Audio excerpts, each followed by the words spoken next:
Kahapon pinag-usapan natin kung ano ang motivation. Motivation is fake news. Pero siguradong may nagtatanong, Paps, kung may sistema na ako, bakit ba ang hirap pa rin magsimula?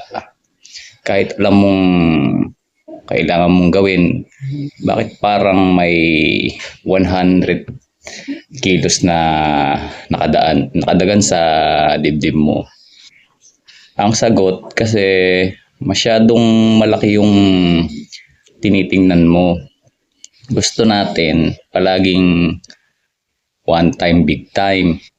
Gusto mong pumayat, bukas magbubuhat ka agad ng 2 oras sa gym. Tapos gusto mong yumaman, mag-iipon ka agad ng kalahati ng sahod mo.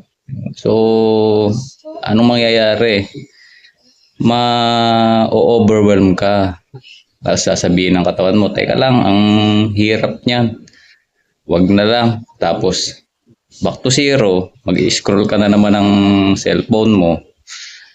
Dito, ayusin natin yan. Yan ang secret sa magsimula ng first step na napakadali. Isipin mo lang na yung pinakamalit na steps na mahihiya ka sa sarili mo kung hindi mo siya gagawin. Huwag mong isipin yung finish line. Isipin mo lang yung first step.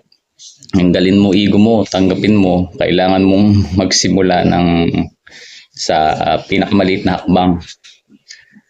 So, maging practical tayo. Gusto mo bumalik ka sa gym o mag-workout, huwag mo muna isipin yung mabibigat na weights na bubuhatin mo, yung whey protein, yung pagpapawisan ka.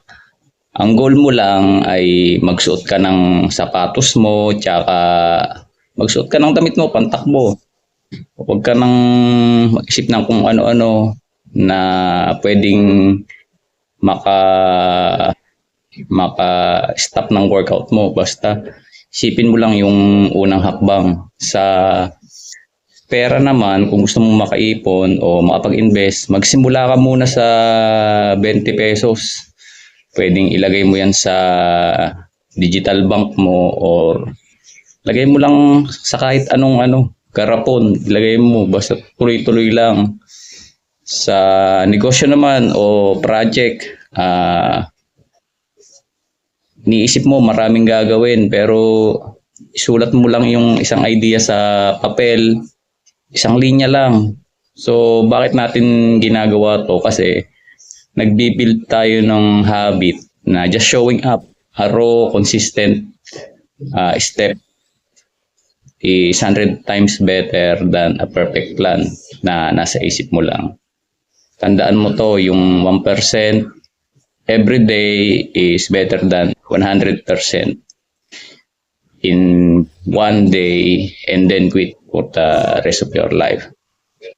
Consistency beat intensity. So yung 20 pesos mo, lalaki din yan. Yung pagsusot mo ng sapatos, mauwi yan sa pagbubuhat. At kung ideas mo, magiging negosyo. Bakit? Kasi nagsimula ka. Kaya ang assignment mo ngayon, pick one goal. Tapos hanapin mo yung pinakamaliit na hakbang. Tapos gawin mo. Wag bukas, ngayon na. O walang one time, big time sa totoong buhay. Progress is quiet and slow. Kaya mo yan.